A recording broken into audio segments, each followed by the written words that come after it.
Muy buenas tardes, tengan todos ustedes. Muchas gracias por acompañarnos el día de hoy. Em, Me presento, yo soy Elsie Cruz, soy Community Manager de la rama estudiantil del Centro de Investigación en Computación del Instituto Politécnico Nacional y el día de hoy les estaré ayudando como moderadora en este primer webinar y aparte webinar magistral de la rama del mes de noviembre. Entonces, para comenzar, me voy a permitir leer un poquito acerca de Leo, quien va a ser nuestro ponente del día de hoy. Leo es geólogo de la Universidad Nacional de Colombia en sede en Bogotá. Obtuvo su maestría en geofísica en la Universidad de Stanford, en donde ahora es también candidato a doctor en geofísica. Su investigación se centra en la creación y mejoramiento de catálogos sismológicos usando procesamiento de señales e inteligencia artificial. Y el día de hoy, pues nos trae esta charla que se llama Buscando sismos con inteligencia artificial. Leo, el escenario es todo tuyo y pues adelante. Muchas gracias, Elsie. Bueno, la audiencia es mexicana, entonces imagino que la mayoría habrá sentido un terremoto o dos en su existencia. Voy a empezar de todas maneras haciendo una definición muy corta de a qué me refiero cuando digo terremoto.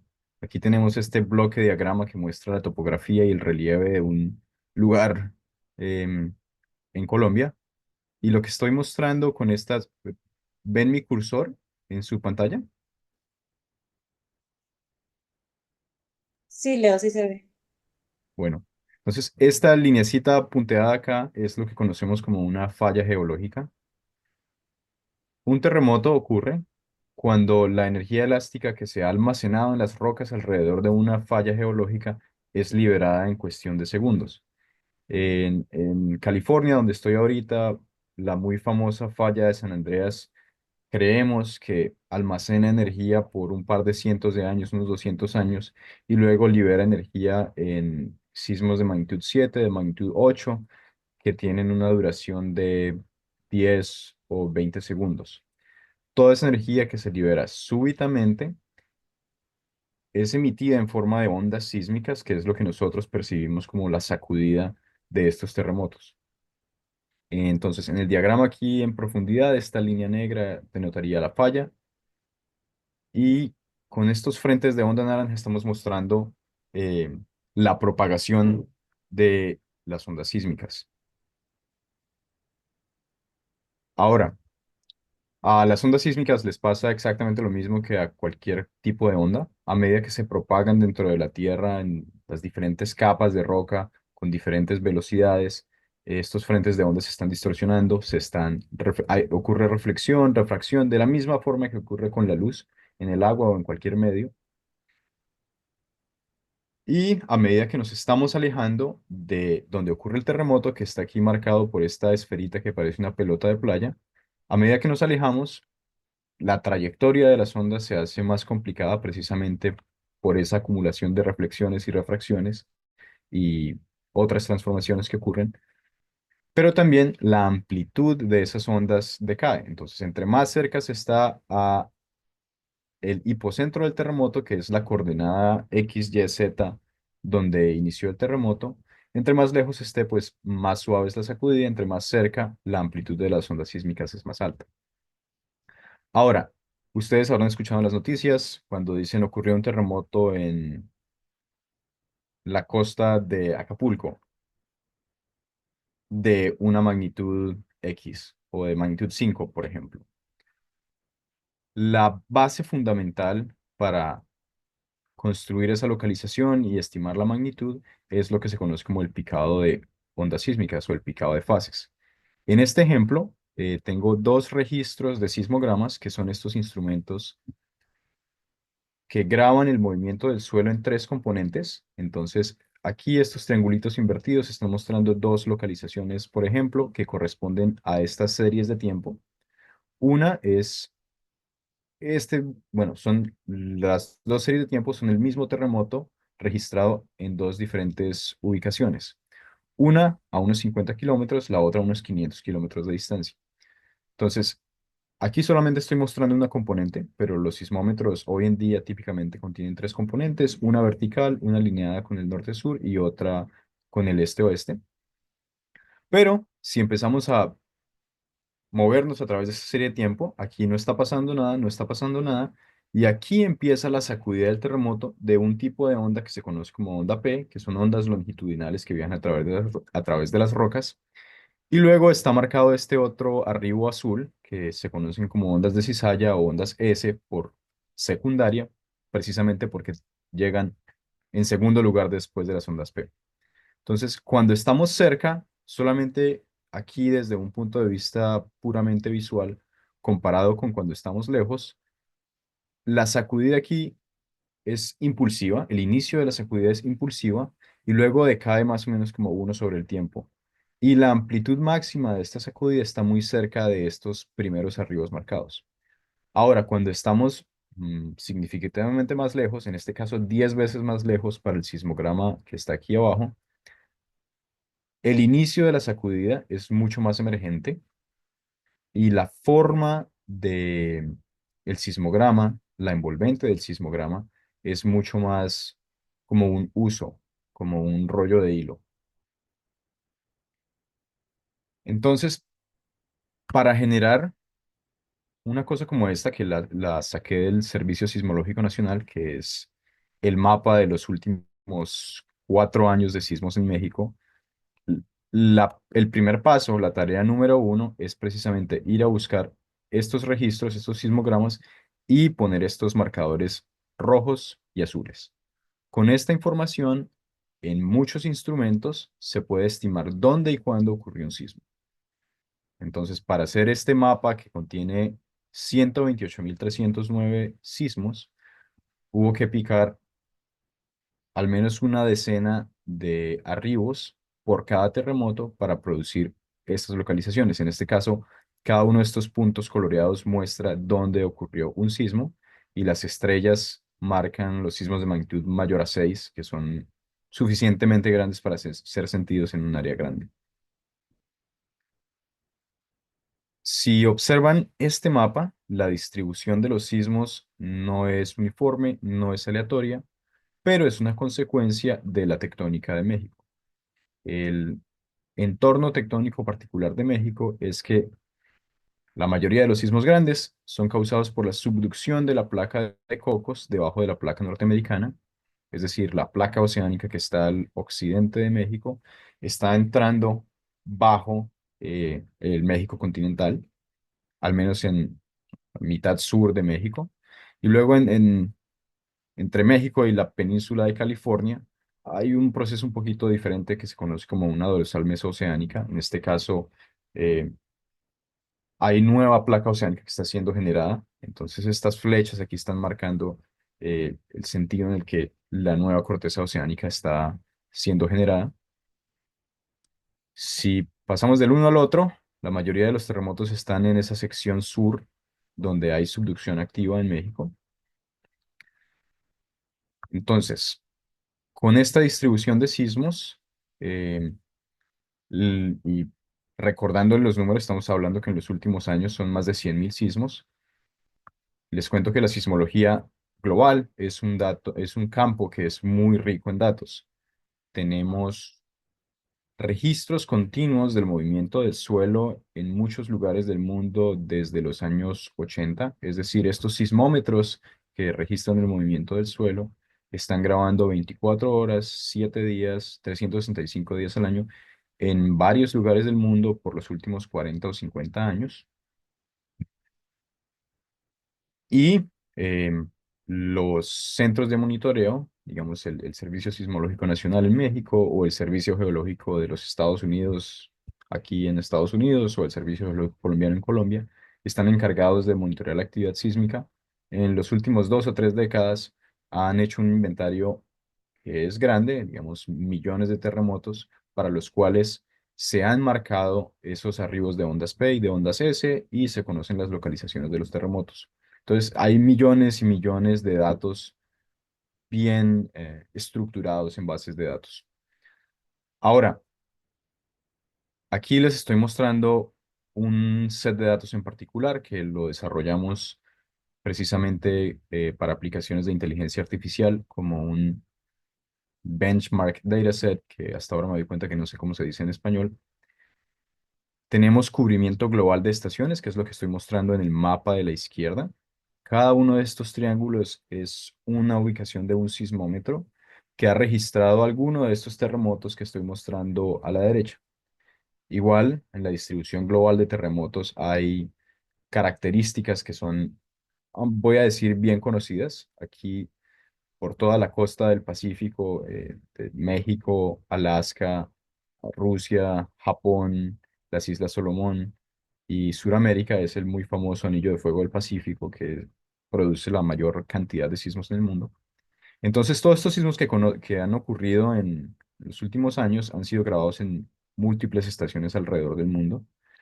Y esto es lo que tenemos en muchos casos, son series de tiempo, que son estos sismogramas. En este caso, ahora sí estoy mostrando las tres componentes de un sismómetro de banda ancha. Eh, Estos sismómetros tienen un rango dinámico grandísimo, entonces pueden grabar cosas que van desde algunos milihertz hasta 100 hertz. Y estas señales que están viendo acá, estos sismogramas, también contienen toda la información de la ruptura del terremoto, son bastante banda ancha, pero la cosa útil para nosotros es que alguien ha hecho el trabajo de marcar esta línea roja y esta línea azul en el pasado. Esta tarea ha sido históricamente manual y ha sido difícil de automatizar fue difícil de automatizar hasta que le dimos al santo grial con inteligencia artificial. Entonces, aquí les estoy mostrando un set de datos en particular, pero aquí hay una lista de 6 otros sets de datos que tienen sus particularidades, que fueron desarrollados con algún objetivo en particular, pero resaltar que hay cantidades de datos por montones. Entonces, aquí, haciendo el mismo punto, alguien se dio la tarea de marcar estos arribos de P y de S, de P y de S. No nos preocupemos ahora por la letra pequeña, pero eh, tenemos una cantidad, millones y millones de sets de datos marcados. En este set de datos en particular hay cerca de 1.6 millones de ejemplos en el que cada uno son estos sismogramas de tres componentes con los dos arribos marcados, tanto de las ondas P como de las ondas S. Eso se traduce en más o menos tener 3.2 millones de arribos entre P y S. Ahora, esta tarea se hizo mucho más llevadera. Digamos, reprocesar datos se puso de moda hace 3 o 4 años, cuando las redes neuronales convolucionales y adaptaciones de algoritmos de la visión computacional mostraron promesa precisamente para la tarea del picado de fases, es decir, poner esos marcadores de P y de S.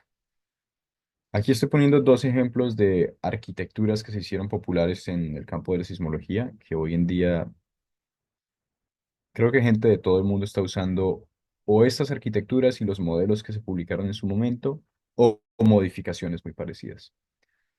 A la izquierda está uno de los más populares, que es FaceNet. Es una red convolucional en forma de U. Así que aquí está esa formita de U con mecanismos de recurrencia y en un momento explico a qué me refiero. Pero la tarea es tomar estas tres componentes de la forma de onda y predecir dónde ocurren o dónde está la ubicación o en la serie de tiempo de esos arribos de onda P y de onda S. Es decir, poner esos marcadores en su lugar. En todas las arquitecturas que se han hecho populares en los últimos años tienen, digamos que comparten el mismo plano base, y es que son arquitecturas que tienen una sección de codificación y una sección de decodificación. Por ejemplo, FaceNet toma como entrada tres componentes de formas de onda por 3001 puntos de muestra que están muestrados a 100 Hz, o sea, estos son 30 segundos, una forma de onda de 30 segundos. Aplica una serie de capas de convolución hasta que comprime la información de, de entrada y luego la empieza a decomprimir, pero esta vez está tratando de predecir estas formas, que son una forma, una gaussiana truncada o un triángulo que están centradas en la posición de donde está el, digamos, la etiqueta en los datos. Aquí estoy mostrando otra arquitectura popular que es Earthquake Transformer. En esencia es muy parecida en el sentido que hay toda una sección de codificación que comprime la información a una cosa muy útil y después la decomprime para producir precisamente, me voy a enfocar en estas dos en la esquina inferior derecha, que produce esta forma de forma triangular donde está centrada la etiqueta para las dos, las ondas P y las ondas S. Entonces, esto es como se ve digamos, aplicándolo en datos reales. El input son estas tres filas de forma de onda y las salidas son estas formas de triángulo, estas formas de triángulo. Y de esas formas de triángulo, el pico más alto es lo que estamos tomando como la posición del arribo de P y de onda S. Este aquí a la derecha es uno de los ejemplos en mi set de datos. El input es la parte superior, el output es esta parte inferior, que son estas formas en rojo y azul para ondas P y ondas S, y el pico más alto es lo que estamos marcando como el arribo esta vez. Son escalas diferentes, porque, por ejemplo, la duración de esta forma de onda a la izquierda es algo más de 20 segundos, que si recordamos la primera diapositiva, son terremotos que se registran muy cerca al epicentro, que funciona muy bien en sitios como California o Japón, que tienen una densidad instrumental bastante alta, pero en un sitio, digamos, si los terremotos ocurren en la mitad del océano, los únicos instrumentos que lo registran están bastante lejos, entonces la duración de la señal se hace más larga y la diferencia entre la llegada de la onda P y la onda S se hace más grande. Entonces, por ejemplo, aquí a la derecha tenemos un terremoto más distante y en este caso la duración completa de la forma de onda es de 300 segundos o 5 minutos. Son escalas diferentes, digamos que la de la derecha es 10 veces más larga que la de la izquierda, pero eh, en principio podemos marcar los arribos con más o menos una exactitud parecida. Estos histogramas en la parte de abajo están mostrando la diferencia entre la etiqueta de los datos y las predicciones de estos modelos de redes neuronales. Entonces, a la izquierda estoy mostrando el mismo modelo FaceNet que estaba a la izquierda de acá. La diferencia entre las predicciones y las etiquetas está en una fracción de segundo pequeña. Entonces, la mayoría de los residuales están entre más o menos 0,2 segundos, que se traduce a unas 20 eh, muestras en, en el eje temporal. Ahora, en el caso de picar terremotos mucho más distantes, eh, esta forma de onda es 10 veces más larga que la de la izquierda y estas distribuciones de los residuales también tienden a ser un poco más largos ah, no voy a ir en detalle, pero eh, picar con una exactitud o una precisión de una fracción de segundo sigue siendo completamente útil. Y esto es en comparación con los datos en los sets de datos, con las etiquetas en los sets de datos. Entonces, esta es la tarea principal, marcar el arribo de onda P y de onda S. Les estaba diciendo hace un momento que hay tareas que siguen después de eso. Después de tener picados en un montón de instrumentos diferentes, hay que agrupar los picados que corresponden al mismo terremoto, que es una tarea que se conoce como la asociación de fases. Una vez se tienen las fases asociadas, se puede estimar, es un problema inverso, estimar dónde ocurrió el terremoto y cuándo, que se conoce como la localización de hipocentros. En tareas de rutina, después de localizar el terremoto, se calcula la magnitud y en algunos casos, aquí la anoté como la tarea número 4, que es la determinación de la polaridad. A lo que me refiero es que en estos sismogramas, ahorita vamos a hacer zoom en estos segundos cerca del arribo de la onda P el movimiento del suelo, la llegada de las ondas sísmicas, o mueve el suelo hacia arriba o lo mueve hacia abajo, dependiendo de la geometría de las estaciones con respecto al terremoto. Pero esa es otra tarea que históricamente había sido, digamos, principalmente manual, que hoy en día ha sido elegantemente implementada utilizando inteligencia artificial. Entonces ya tenemos la localización, que incluye también el tiempo y la magnitud. En tareas de rutina es clave. Y cualquier cosa que hagamos de aquí para allá es un poco más investigación. eh, digamos que ya es una cosa, un mundo más académico, un poco separado de las actividades de los centros responsables del monitoreo sísmico. Entonces, ahora les echo el cuento de asociar las fases con este ejemplo. Les estoy mostrando 7 diferentes sismómetros en 7 diferentes ubicaciones que grabaron terremotos, los mismos terremotos. Entonces, cada uno de estos simbolitos que son un trípode están indicando dónde mi modelo marcó un arribo de onda P con rojo y un arribo de onda S con azul. En principio, lo hicimos con una estación a la vez, entonces las predicciones de picado son independientes en cada uno de estos diferentes instrumentos. Pero, por ejemplo, aquí ustedes ven que este es el terremoto aquí que domina em, esta sección, que son más o menos 20 minutos. Una vez que tenemos esos picados, la fase o la asociación de fases significa que tenemos que agruparlos o tenemos que indicar, digamos, estos picados a cuáles otros picados corresponden. Entonces van a ver, por ejemplo, acá que hay estos triángulos que están apuntando hacia abajo. En este caso, los triángulos están indicando cuáles de esos picados en realidad se pueden ver a través de la red de sismómetros. Y las líneas un poco transparentes, tanto en rojo como en azul, indican cuáles son los P y los picados P y S de cada uno de estos terremotos. Entonces, por ejemplo, aquí en la parte derecha, este picado y este picado están todos asociados al mismo sismo y estos S son también los picados asociados de este mismo terremoto. Entonces, aquí está P y S. Ahora que esa información ha sido juntada o agrupada, se procede a hacer la localización. Entonces, esto es visualmente lo que toca hacer. Les voy a contar ahora un par de detalles de cómo se hace. Pero primero, una reflexión rápida acá.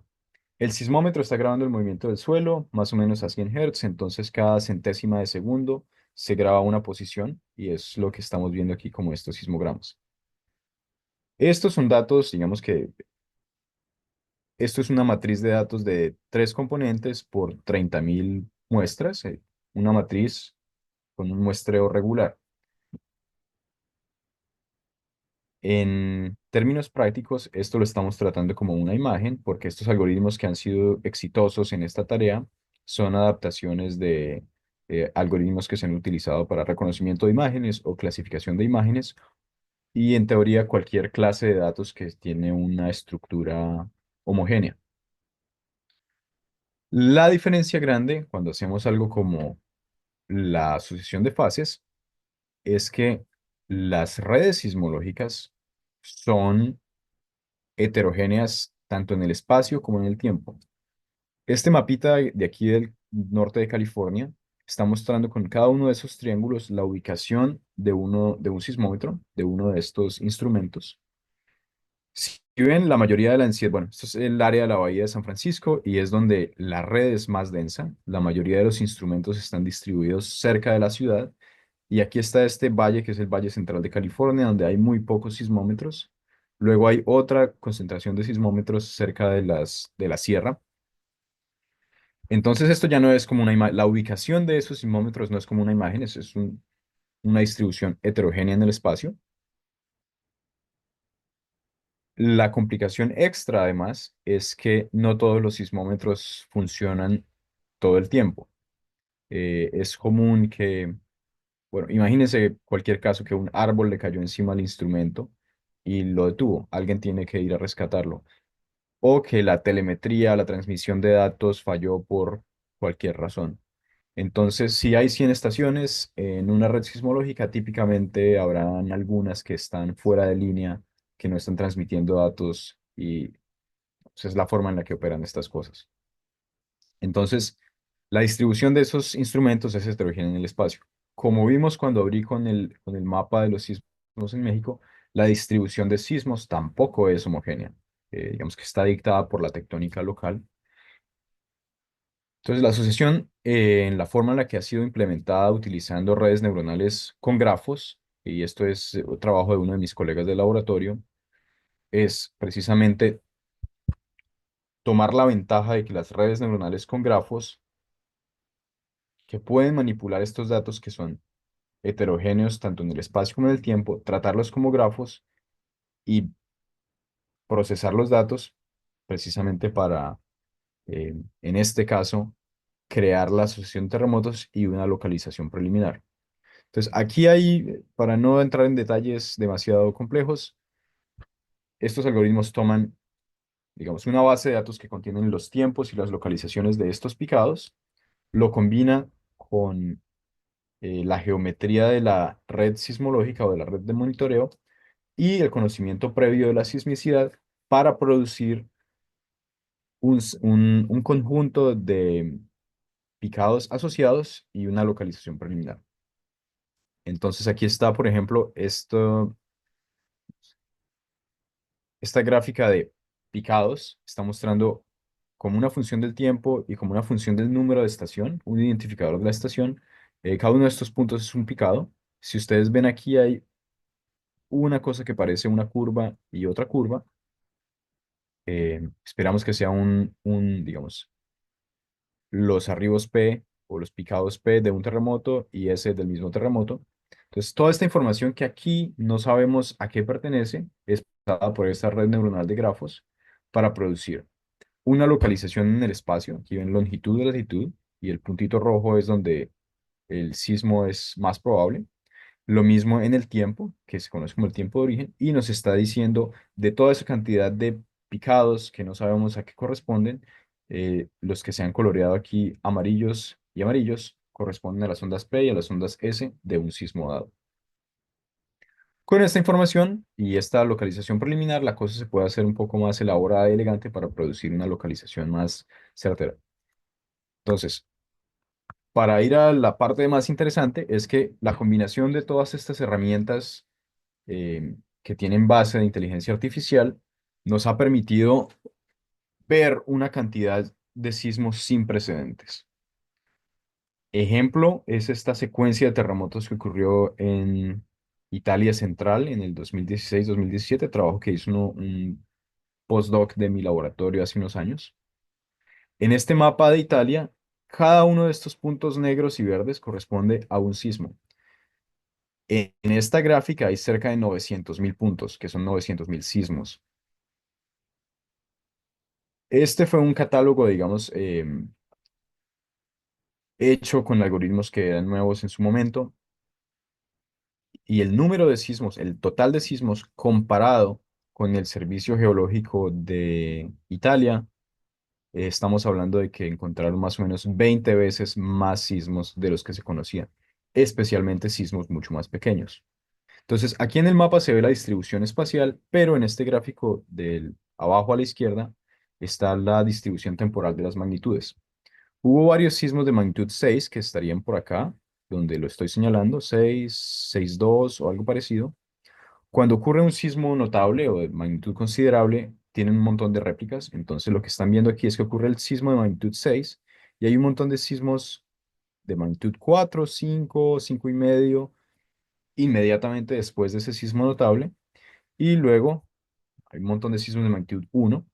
En esta gráfica, los puntos morados son los sismos que había catalogado el Instituto Nacional de Geofísica y Volcanología de Italia o el Servicio Geológico de Italia.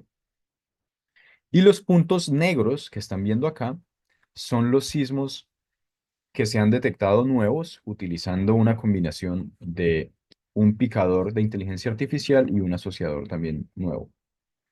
La mayoría de estos sismos más nuevos que se están viendo aquí, estamos hablando de sismos de magnitud cero o más pequeños, o de magnitud -1, que son muy pequeños. Esto está posibilitado porque, voy a regresar al mapa, cada uno de estos triángulos es la localización de un sismómetro. Comparado aquí con la escala horizontal, al, digamos, cada sismómetro tiene varios sismómetros en los 10 kilómetros más cercanos. Entonces, sismos muy pequeños quedaron muy bien registrados y por la distribución de los tamaños de los terremotos, que es una distribución exponencial, para poner un ejemplo de lo que está mostrando esta gráfica, es que por cada terremoto de magnitud 6 hay más o menos unos 10 de magnitud 5. Entonces, por cada terremoto de magnitud 5 habría unos 10 de magnitud 4. Entonces, si hay uno de magnitud 6, hay 100 de magnitud 4, 1000 de magnitud 3, 10.000 de magnitud 2, 100.000 de magnitud 1, 1.000.000 de sismos de magnitud -1. Entonces, esta gráfica está mostrando esa distribución de la frecuencia como una función de la relación frecuencia-magnitud de los terremotos. Entonces, en morado de nuevo está mostrando lo que se conocía antes con algoritmos de rutina, algoritmos establecidos. Digamos que ven terremotos más o menos hasta la magnitud cero. Y el nuevo catálogo, que está aquí en negro, está viendo un montón de sismos por debajo de magnitud cero, precisamente por esa relación de frecuencia-magnitud. Si podemos ver terremotos que son una unidad de magnitud más pequeños, estamos viendo 10 veces más terremotos. Entonces, este ha sido fue tal vez el caso insignia de éxito más famoso, digamos, temprano en la adopción de la inteligencia artificial en la sismología. Otro clave ha sido el entendimiento de la sismicidad inducida en el centro y en el este de Estados Unidos, donde en la última década, por contexto, cuando se saca petróleo también se saca un montón de agua y esa agua tiene que ser reinyectada al subsuelo de nuevo. En la última década, el volumen de agua que estaba siendo reinyectada en los estados de Kansas y Oklahoma, en el centro de Estados Unidos, se dobló. Y esto trajo como consecuencia una multiplicación del número de sismos de magnitud 3 mm, en un factor de 40. Entonces, aquí en la gráfica hay 902 terremotos de magnitud 3 en esta área entre 1973 y 2008. Y ese número saltó a 4.703 entre el 2009 y el 2023. Esto fue motivación para estudios de muy alta resolución precisamente en cercanías de estos campos petroleros. Y aquí está este otro nuevo catálogo sísmico en el que hay más o menos 20 veces más sismos de los que se conocían, especialmente más pequeños en, en esta sección de Kansas y Oklahoma. Cada uno de estos nubecitas verdes que ven acá es un conjunto de sismos, cada punto es un sismo diferente. Y para comparar números, digamos, antes de que estas arquitecturas y estos modelos eh, funcionaran correctamente y que hubiese cómputo disponible y barato, se han visto 880 sismos en este otro catálogo o 3.100 en este otro catálogo, pero este nuevo catálogo contiene más de 13.000 en digamos, en esta sección más pequeña del catálogo que estoy mostrando a la derecha, que también contiene cerca de 1.000.000 de sismos, especialmente sismos muy pequeños. Ahora, los dos ejemplos que les he mostrado aquí en Italia y en los Estados Unidos son sitios en los que la densidad instrumental permite ver cosas muy pequeñas, pero mi trabajo en particular se centra en trabajar en zonas que no están tan favorecidas por el cubrimiento instrumental. Por ejemplo, he estado trabajando en los sismos que ocurren en la zona costa fuera de California, en este sitio que se llama el Goddard Ridge, que no sé ahora cómo se dice en español, pero son sismos que ocurren más o menos a 200 o 300 kilómetros de la costa de California. Es decir, el instrumento más cercano a estos sismos está bien distante y los algoritmos digamos que han sido exitosos a las distancias cortas, no funcionan bien, precisamente porque no han sido entrenados en datos de estas características. Aquí estoy mostrando de nuevo, sismogramas con los picados de uno de mis modelos de redes neuronales, que está picando muy bien estas ondas P en rojo y estas ondas S en azul, para sismos que están a 300 o 400 kilómetros de las estaciones que los graban. Ahora, cuando tomamos como referencia el catálogo sismológico del Servicio Geológico de los Estados Unidos, el USGS, para un día en el que hubo sismos en esta zona, el USGS detectó 10 sismos, que son las estrellas amarillas, y las magnitudes aquí están mostradas por estas colombinas de color azul oscuro. Cuando revisito los mismos datos con un poco más de poder computacional y dedicación y cuidado, porque no, digamos, el servicio geológico tiene que responder en vivo a cualquier cosa que sea notable acá. Yo pude rehacer esta cosa como 4 o 5 veces hasta que eh, los resultados me hicieron feliz. Entonces, el servicio geológico encontró 10 sismos en ese día en esta ubicación.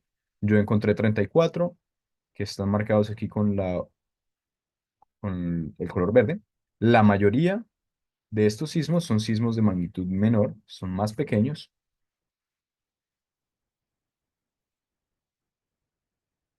y están asociados, digamos, a la misma secuencia de sismos en la zona costa afuera. ¿Sí?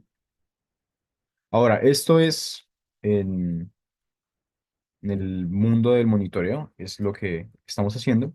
Les contaba que el picado, la asociación y la localización, digamos, son suficientes para el monitoreo, pero para hacer investigaciones de lo que está pasando en el subsuelo ya hay que hacer tareas eh, extra. Para hacerla corta, eh, una de esas tareas es estimar la polaridad del movimiento cuando ocurre la llegada de ondas sísmicas. Entonces, este panelcito de acá es haciendo zoom muy cerca al inicio, al arribo de esas ondas P, y lo que está diciendo este instrumento es que el suelo se movió hacia abajo con el primer movimiento de las ondas sísmicas. Todas estas cosas se traducen en, o digamos, están determinadas por la geometría del movimiento de la falla que generó este sismo. Entonces voy a regresar aquí a este panelcito de la derecha. Lo que está mostrando este baloncito de playa es que la parte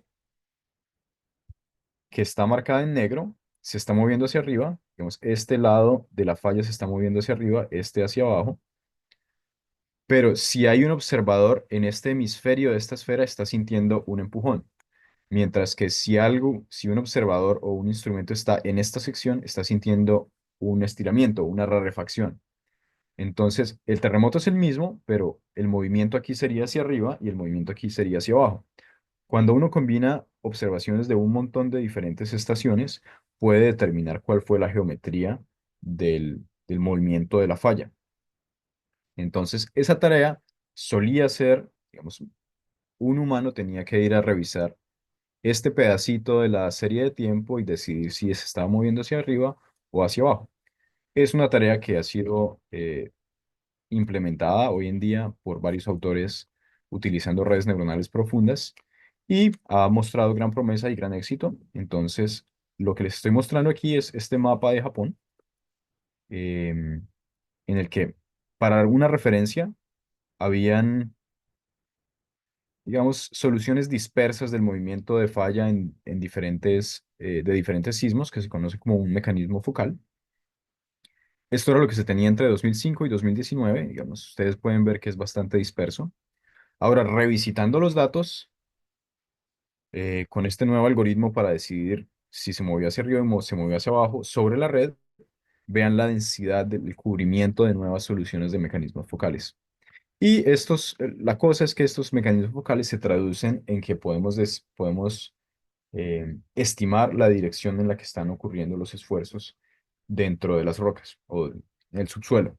Entonces, cada una de estas orientaciones ha sido derivada de, de uno de esos mecanismos focales y nos está dando una visión mucho más densa de los procesos del subsuelo. Entonces, estamos viendo 10 veces más terremotos y esas 10 veces más terremotos nos están dando una vista de una resolución sin precedentes de los procesos del subsuelo. Es un campo joven en el sentido que la adopción de estos algoritmos y la creación de modelos que han sido efectivos ha pasado en los últimos 3, 4 o 5 años. Entonces, aún hay bastante por explorar y algunas otras tareas por implementar, muchos datos por revisitar, pero esperamos que la cosa siga funcionando bien. Con eso, les abro para preguntas. Muchas gracias, Leo. Bueno, siéntanse libres de hacer las preguntas en estos próximos minutos. Nada más también para recordarles que les acabo de poner en el chat el link para que se registren y puedan obtener su constancia de asistencia a este webinar. Y bueno, pues a ver, pueden participar libremente para hacer alguna pregunta a nuestro ponente.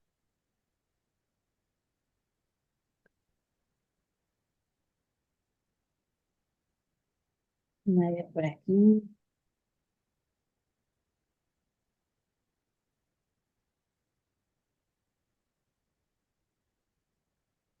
Sí.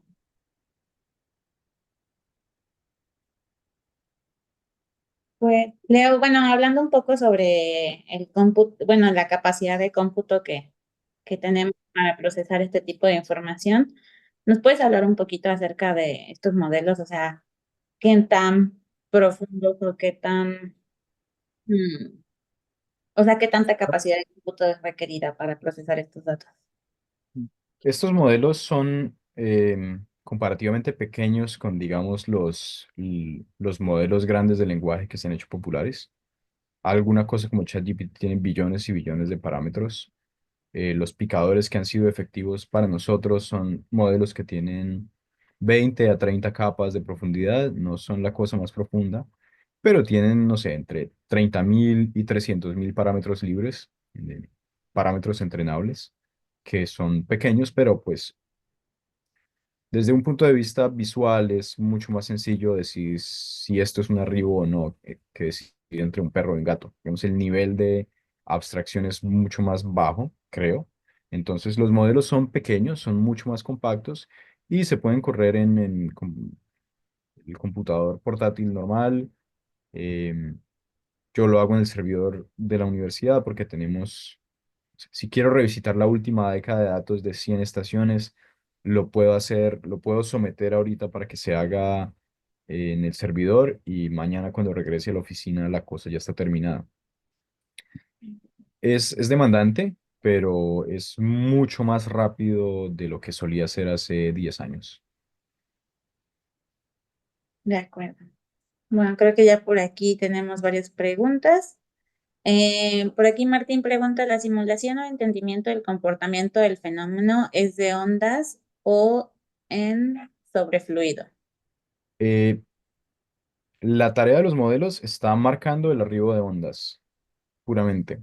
Ahora, en un sitio como las secuencias que les mostraba en los Estados Unidos, donde hay fluidos conectados a la actividad sísmica, después de que uno hace toda la tarea de construir un catálogo sismológico, hay patrones que en el comportamiento espaciotemporal de los sismos que están correlacionados precisamente a los patrones de inyección o a las propiedades del subsuelo. Entonces, estos nuevos catálogos sismológicos nos están dando, digamos, como les decía al final, una vista de muy alta resolución de qué está ocurriendo en el subsuelo. Digamos, en un sitio como Kansas, Oklahoma, donde se conocen los volúmenes de agua que se han inyectado en un pozo, muchas veces se puede ver un frente de sismos que están migrando como una función del tiempo. Con eso se puede estimar la permeabilidad de las rocas a profundidad. Entonces, no hay simulación aquí, todo es observación. De acuerdo. En principio, las observaciones que hacemos son de las ondas, pero se pueden hacer inferencias sobre otros procesos del subsuelo. Bastante interesante. Joel también pregunta, ¿los modelos aún no predicen los sismos o solo recolectan datos? No hay predicción por ahora. Digamos que nuestro entendimiento de la mecánica de los sismos está bastante lejos de poder producir una predicción confiable, pero como les decía, ver 10 veces más sismos nos ha mostrado patrones nuevos que estamos viendo solamente en los últimos 5 o 6 años Así que sigue siendo un campo que evoluciona muy rápidamente. No predicción, pero este nuevo volumen de sismos que estamos viendo, digamos que van a estar informando nuestros modelos físicos de la ocurrencia de terremotos y tal vez en 100 años lo podamos hacer. De acuerdo. Por aquí me parece otra que hay otra pregunta. Luis dice, ¿podría explicar brevemente cómo funciona el círculo focal del estiramiento referente al movimiento de placas? Sí, aquí lo voy a ver.